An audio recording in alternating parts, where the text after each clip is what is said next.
이란에서는 여진이 잦아들어 고요해졌다는 착각이 있지만 중동 전역에서는 지각판이 계속해서 움직이고 있습니다. 우리는 최근 몇 주 동안 필리핀에서 베네수엘라까지, 멕시코에서 일본까지, 콜롬비아에서 인도네시아까지 이 모든 것을 목격했습니다. 지구 깊은 곳이 갑자기 격렬하게 움직이고 우리 세계의 고요한 표면은 거친 힘에 굴복합니다. 신동이 대지를 갈라놓습니다. 단단한 땅이라는 환상이 사라지고 그 아래 살아 움직이는 암석이 드러납니다. 지진은 갑작스러운 충격처럼 보이지만 실제로는 표면 아래에서 쌓여있던 모든 숨겨진 압력이 격렬하게 분출되는 것에 불과합니다. 그리고 나서 그 격렬함이 가라앉습니다. 무거운 침묵이 잔해 위에 내려앉습니다. 비록 약한 여진이 땅을 따라 퍼져나가지만 안정이라는 환상이 천천히 지표면으로 돌아옵니다. 하지만 저 깊은 아래 눈에 보이지 않는 곳에서 거대한 지하판들이 끊임없이 움직이고 있습니다. 정치 세계도 지구와 다를 바 없습니다. 표면은 완전히 평온해 보일 수 있지만 금이 가는 순간까지 그렇습니다. 세계적인 위기는 그것이 시작된 날만 바라봐서는 완전히 이해할 수 없습니다. 그 전에 있었던 수년간의 느리고 보이지 않는 변화들을 살펴봐야 합니다. 그리고 그것은 지각판이 갈라지거나 군사적 긴장이 고조되는 것으로 끝나지 않습니다. 상황은 계속 움직입니다. 수년 동안 이 지역에서 갈등을 주도한 주요 지각판은 이란의 저항의 축이었습니다. 하지만 지난 2년 동안 그 지각판은 갈라졌습니다. 테헤란에 대한 치명적인 군사 공격 이후 이란 정권은 혼란에 빠졌고 그들의 네트워크는 심각하게 약화되었습니다. 지진의 가장 근본적인 진실은 첫 충격으로 끝나지 않는다는 것입니다. 이 지역은 충격과 흔들림에 휩싸였습니다. 그러고 나서 모든 것이 멈춘 듯 보였습니다. 조용함은 오해를 불러일으킵니다. 왜냐하면 움직임은 계속되고 결코 멈추지 않기 때문입니다. 지질학에서 거대한 단층선이 마침내 끊어지면 압력이 단순히 사라지는 것이 아니라 이동합니다. 그 압력은 주변 암석으로 밀려들어가 새로운 겨냥을 만들고 예측할 수 없는 여진의 연쇄를 촉발합니다. 정치에서도 마찬가지입니다. 정치적 지각판입니다. 이란의 영향력이 무너지면서 거대한 지정학적 공백이 생겼습니다. 그리고 지각이 움직이듯 이 지역의 정치 지형도 그 공백을 메우기 위해 변화해야 했습니다. 이란의 진원지에서는 소위 휴전 60일째에 조용해 보였지만 걸프만과 우리 주변 곳곳에서는 새로운 파장이 일고 있었습니다. 트럼프는 이번 주에 이란과의 협상을 종료하고 추가 제재를 통해 경제 봉쇄를 더욱 강화할 준비를 하라고 자신의 팀에 지시했습니다. 즉각적인 군사 공격보다는 최대한의 경제적 압박을 선택한 것입니다. 미국은 이번 주에 이란에 대한 새로운 경제 제재를 발표할 것으로 예상되며 미국 재무장관은 이를 전례 없는 조치라고 표현했습니다. 미국의 해상 봉쇄는 여전히 강력하게 시행되고 있으며 이란 정권의 고위 관계자들도 그 영향이 크다고 인정하고 있습니다. 이란 에너지 손실을 상쇄하고 전 세계 에너지 가격 급등을 막기 위해 트럼프는 베네수엘라와 같은 에너지 생산국들과 협력하여 석유 생산을 늘렸습니다. 이란은 강화된 금수 조치를 오래 견디지 못할 것이며 트럼프에게 필요한 것은 단지 석 달뿐입니다. 따라서 이란이 대체 에너지 공급이 가격을 안정시키고 있다고 판단하면 적들에게 큰 타격을 주기 위해 갈등을 적극적으로 고조시킬 것으로 예상할 수 있습니다. 적어도 이란은 그렇게 할 수 있기를 바랄 것입니다.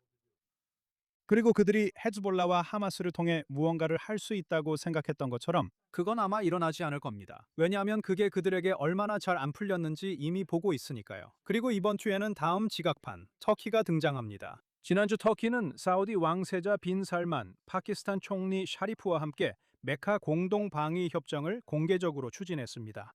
하지만 대중의 시선이 닿지 않는 곳에서 앙카라는 무게중심을 옮기고 있었습니다. 터키 대통령 에르도안은 조용히 시리아 군대를 재건하고 훈련시키며 그 나라에 깊은 구조적 뿌리를 내리고 있습니다. 터키는 자신을 새로운 지역 패권국으로 자리매김하려 하고 있습니다. 그리고 이스라엘과 맞서는 새로운 얼굴이 되고 있습니다. 하지만 이스라엘도 2023년 10월 7일에 자체적인 지각 변동을 겪었습니다. 우리는 더 이상 공공연한 적들이 자유롭게 활동하도록 내버려두지 않을 것입니다. 그리고 기억하신다면 터키는 자신을 이스라엘의 적이라고 선언했습니다. 그래서 이스라엘은 시리아 북서부의 아부 알 다후르 공군기지에 8차례 공습을 감행했습니다. 왜냐고요? 그 공군기지는 우리에게 지정학적 단층선이기 때문입니다. 이스라엘은 터키가 바로 그 기지에 군대를 배치하려고 했기 때문에 공습을 감행했다고 명확하게 밝혔습니다.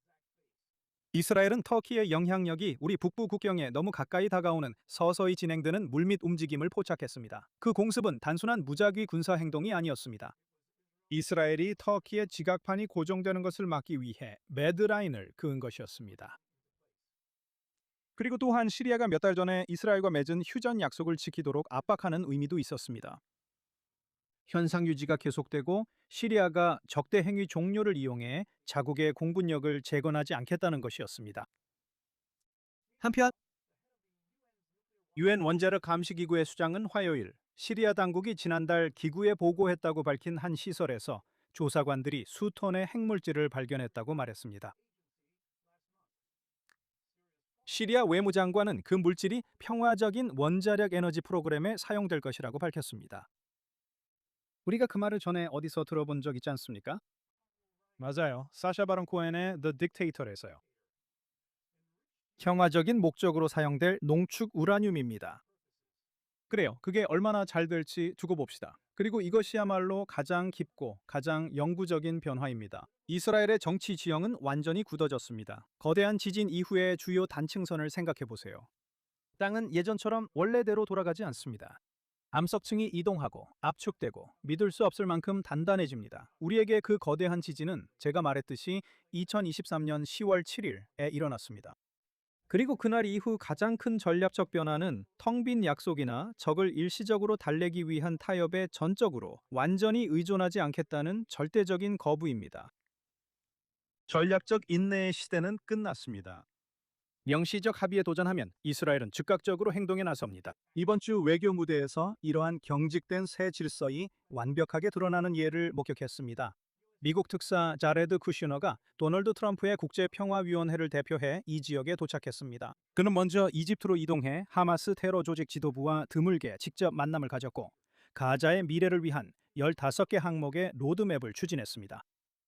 그 초기 계획에 따르면 이스라엘 군대의 단계적 철수와 함께 하마스의 점진적이고 단계적인 무장 해제가 이루어질 예정이었습니다. 하지만 쿠슈너가 월요일에 이스라엘에 도착해 베냐민 네타냐후 총리와 마주 앉았고 네타냐후 총리는 그 아이디어를 단호하게 거부했습니다. 이스라엘의 메시지는 비타협적이었습니다. 하마스가 먼저 완전히 무장 해제하기 전까지는 아무런 진전도, 재건도, 그리고 군대 철수도 절대 없다는 것이었습니다. 끝입니다. 안개도 없고 반쪽짜리 조치도 없습니다. 이스라엘은 쿠시너에게 하마스가 앞으로의 약속을 지킬 거라고 전혀 신뢰하지 않는다고 분명히 경고했습니다. 하마스가 언제 약속을 지킨 적이 있었습니까? 그리고 그 회의 이후에 미국의 태도가 얼마나 빨리 바뀌었는지 보세요. 네타냐후와 대화한 직후 쿠슈너는 팍스 뉴스에 출연해서 공개적으로 이스라엘의 입장을 지지했습니다. 그는 하마스가 무기와 장비를 즉시 넘기지 않으면 미국이 임무를 완수하기 위해 이스라엘 방위군 IDF에 전쟁을 재개하는 것을 전적으로 지지할 것이라고 경고했습니다. 이스라엘은 국제 로드맵에 굴복하지 않았습니다. 오히려 로드맵이 우리 입장에 맞게 바뀌도록 만든 겁니다. 그러니까 쿠시너가 가자 지구에 국제 평화 협정을 가져오든 젤라니가 터키와 시리아를 두고 술수를 부리든 이스라엘은 전 세계에 하나의 통일된 메시지를 보내고 있는 것입니다. 옛 규칙들은 끝났습니다. 더 이상 인내도 없고 적들의 종이 위 약속에 의존하지도 않습니다. 단층선이 위협받으면 이스라엘은 즉시 타격할 것입니다. 상황이 완전히 바뀌었고 새로운 현실은 이제 굳어졌습니다. 명확히 하자면 이 지역은 여전히 같은 단층선을 따라 움직이고 있습니다. 이번 주에도 이란과 후티는 다시 한번 사우디아라비아와 아랍에미리트를 공격했지만 새로운 동맹의 구성원들은 그들을 돕지 않았습니다. 이란이 왜 자신들의 대리 세력을 이용해 이스라엘을 파괴할 수 있다고 생각했는지 궁금해 본 적 있으신가요? 그 이유는 이란이 다른 모든 곳, 즉 이라크, 시리아, 레바논, 심지어 사우디아라비아에서도 성공했기 때문입니다.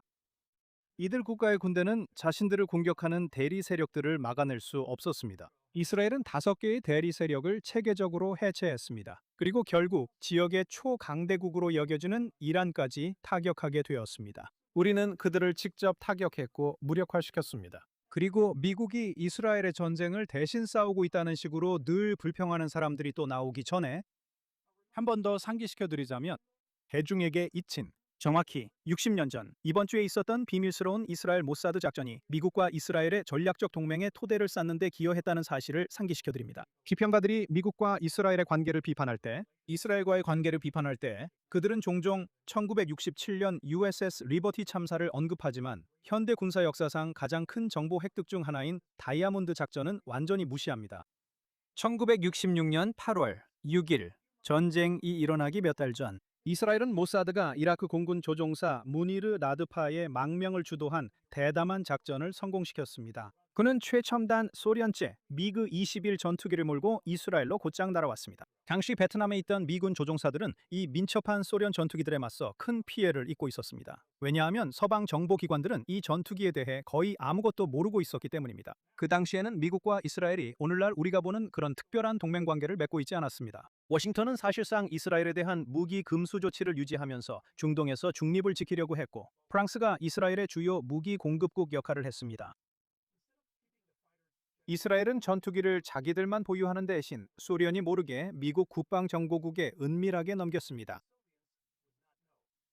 미국 시험 비행사들은 Have Donut 작전이라는 이름으로 Area 51에서 이 전투기를 조종했습니다. 제가 찾아봤는데 실제로 그런 작전이 있더라고요. 한번 확인해 보세요. 그들은 치명적인 설계 결함을 발견했습니다. 이 발견은 미국의 공중전 전술을 완전히 바꿔놓았고 해군의 탑건 프로그램 창설로 직접 이어졌습니다. 그래, 톰 크루즈의 영화 말이야. 동남아시아에서 셀 수 없이 많은 미국인의 생명을 구했지. 이 정보는 단순히 미국인의 생명을 구한 것뿐만 아니라 미국의 외교 정책 자체를 근본적으로 변화시켰습니다. 이것은 워싱턴의 이스라엘이 단순한 자선 대상이 아니라 대체 불가능한 전략적 동반자임을 증명했고, 이는 1968년 F4 팬텀 전투기의 역사적인 판매로 이어졌습니다. 진정한 동맹은 감상주의로 만들어지는 것이 아닙니다. 동맹은 정보 공유와 서로의 힘을 바탕으로 구축됩니다. 역사적 기억은 선택적이어서는 안 됩니다. 수십 년간의 동맹을 최악의 아군, 오인사고만으로 판단하고 다이아몬드 작전과 같은 생명을 구한 업적을 지우는 것은 잘못된 역사 왜곡입니다. 그리고 그것은 1966년부터 사실이었고 오늘날에는 더욱 그렇습니다. 그리고 참고로 10월 7일은 여러분 모두와 여러분의 국가들에게 경고등이 되어야 합니다. 10월 7일은 이스라엘의 이슬람적들이 수년간 우리를 파괴할 수 있다고 믿게 된 결과였습니다. 그들은 우리의 자제와 사회적 규범을 약점으로 해석했기 때문입니다. 이슬람은 이제 자신들이 유럽에서 천천히 확산되고 있는 것을 보고 있으며 이것은 그들이 우월하다고 믿는 신념을 더욱 확고히 해줍니다. 그들은 자신들의 살인적이고 폭력적인 욕망을 지지하는 바보들을 봅니다. 그들은 흥분하고 더욱 고무됩니다. 그들은 또한 미국에서 자신들이 거두고 있는 작은 성과들도 보고 있으며 이것이 그들의 자존심을 부추기고 이스라엘에서 10월 7일에 우리가 봤던 것처럼 피에 굶주린 광란에 빠지게 만듭니다. 그들은 피로 젖은 욕망을 숨기지 않습니다. 그들은 방아쇠를 성급하게 당길 것입니다. 그들이 이스라엘이 자신들에게 한 일에 대해 불평한다면 그들이 카우보이와 이슬람주의자 놀이를 하게 될 때까지 기다려보세요. 그들의 속임수는 항상 존재합니다. 우리 모두가 가자 지구의 집단 학살과 기아에 대해 말하는 언론의 서사에 의해 조종당하고 있는 동안 이번 주 인스타그램에서 가자 우드가 공개한 일련의 영상들은 가자의 실제 상황을 그대로 보여줍니다. 이번에는 냉소적으로 끔찍한 일들을 언급하지 않고 이 영상들을 함께 보겠습니다. 오늘은 우유가 없는 것 같네요. 항상 그런 건 아니었죠? 모두가 즐거웠고 우리는 밤을 낮으로 바꿨습니다. 나와 너, 그리고 너와 나, 누가 어떻게 주사위를 던지든 이렇게 될 수밖에 없었어. 내게 유일한 사람은 너고 너에게도 내가 유일해. 그래서 우리는 함께해서 행복해. 내 평생 너 말고는 아무도 사랑할 수 없어. 네가 내 곁에 있으면 자기야, 내내 하늘은 파랄 거야. 진지하게 말해서 여기서 왜 LGBT와 정신적으로 문제가 있는 트랜스 그룹이 이런 변태들과 연합하는지 알 수 있어. 그래서 진짜 공포, 진짜 분노는 가자에서 일어나는 일이 아니야. 그것은 서구 언론과 정치인들이 자신들의 정치적 서사를 위해 역사적 참상을 도용하고 하찮게 여기는 방식에 있다. 현재의 상황을 역사적 참상과 비교하는 것은 냉혹한 현실을 무시하는 것이다. 나치 게토와 강제 수용소에서 희생자들은 살아남기 위해 풀을 먹었다. 구출되었을 때조차 아무도 춤을 추거나 음식을 낭비하지 않았다. 비아프라나, 에티오피아의 굶주린 아이들은 모든 음식 조각에 필사적으로 매달렸다. 그들은 지역 시장이나 영업 중인 식당이 없었다. 그들은 서로에게 음식을 던지지 않았다. 사람들은 소련의 굴라그에서 춤추며 축하하고 돌아다니지 않았다. 역사적 참상을 거짓 정치적 논점으로 축소하는 것은 과거의 고통과 현재의 현실 모두를 폄하하는 것이다. 그래서 저 사람들이 저렇게 즐겁고 행복하게 춤추고 있는 동안 아프리카에서는 이슬람주의자들이 이런 짓을 하고 있다. 10월 7일에 그들이 우리 여성들과 아이들에게 저지른 일들이다. 하지만 그들은 우리, 이스라엘, 유대인들에게는 그렇게 할 수 없다는 것을 알게 되었다. 왜냐하면 중동의 다른 소수민족들과 달리 우리는 스스로를 지킬 수 있기 때문이다.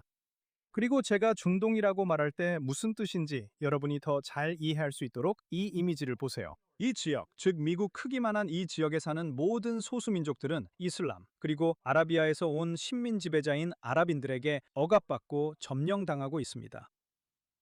그리고 이 가운데 있는 이 작은 부분만이 그들에게 맞설 수 있습니다.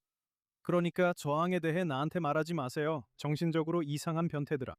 어쨌든 여름의 무더운 날들이 계속되는 동안 겉으로는 조용해 보여도 물밑에서 많은 일들이 벌어지고 있다는 걸 기억하세요. 저는 다니엘 스이먼입니다. 예루살렘 이스라엘에 있는 JNS TV 스튜디오에서 전해드린 스트레이트업에 저와 함께 해주셔서 감사합니다. 샤ባት 샬롬. 다음 주에 다시 뵙겠습니다.